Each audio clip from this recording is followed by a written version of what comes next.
Halo student, bertemu lagi dengan Sis dalam pelajaran IPS dan topik kita hari ini adalah Indonesia dari masa kemerdekaan hingga masa reformasi.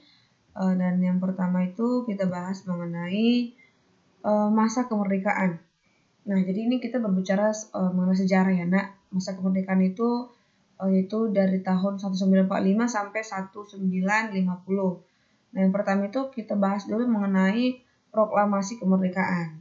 Nah, jadi proses-prosesnya ini yang pasti diawali dengan nanti pada tahun 1944 yaitu Jepang pada akhir tahun 1944 posisi Jepang dalam perang Asia Pasifik itu semakin terdesak dan Jepang mulai mencari dukungan dari bangsa-bangsa yang mereka jajah atau yang mereka duduki.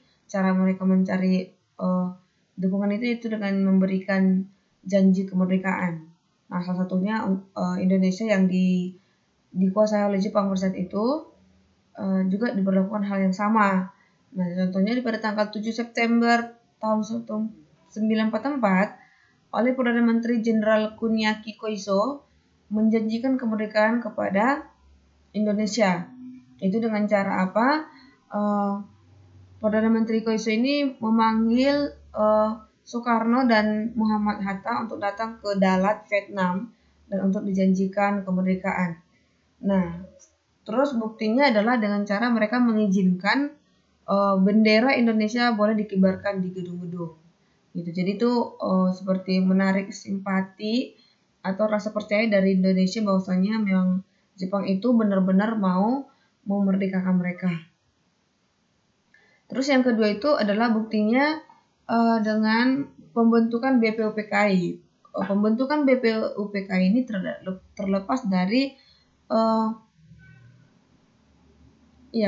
tidak terlepas dari campur tangan dari si Jepang, gitu ya. Nah, BPUPKI ini kan Badan Penyelidik Usaha-usaha Persiapan Kemerdekaan Indonesia atau yang kalau dalam bahasa Jepangnya di Kosakai. Nah, ini dibentuk pada 1 Maret 45, gitu ya. Nah, terus sebagai ketuanya itu kan ada si Rajiman Kuncharaningrat, oke, dan sidangnya ini nanti diberlakukan 2 kali. Sidang BPUPKI pertama itu yaitu pada tanggal 21 Mei sampai 1 Juni 45. Ada 3 hari. Nah, jadi di dalam sidang pertama ini di sini lebih banyak membahas mengenai dasar-dasar negara. Itu nanti kita belajar ada 3 tokoh pencetus dasar negara. Itu yang pertama adalah Mr. Muhammad Yamin. Beliau mencetuskan dasar negara ini pada tanggal 29 Mei 45. Dia yang pertama. Nah, jadi gagasannya mengenai dasar negara ini ada pertama peri kebangsaan, kedua peri kemanusiaan, ketiga peri ketuhanan, 4 peri kerakyatan, dan kelima kesejahteraan rakyat. Ingat aja kalau yang ada peri-perinya itu berarti adalah si Muhammad Yamin. Nah, yang kedua Mr. Supomo pada tanggal 31 Mei ya, Nak. 31 Mei 45 itu persatuan, kekeluargaan, keseimbangan lahir dan batin, musyawarah dan keadilan rakyat. Yang terakhir itu Insinyur Soekarno tanggal 1 Juni 45 yaitu kebangsaan Indonesia, internasionalisme atau peri kemanusiaan, mufakat atau demokrasi, kesejahteraan sosial, dan ketuhanan yang Maha Esa.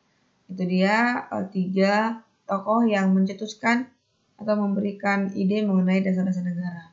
Yang kedua, sidang BPUPK yang kedua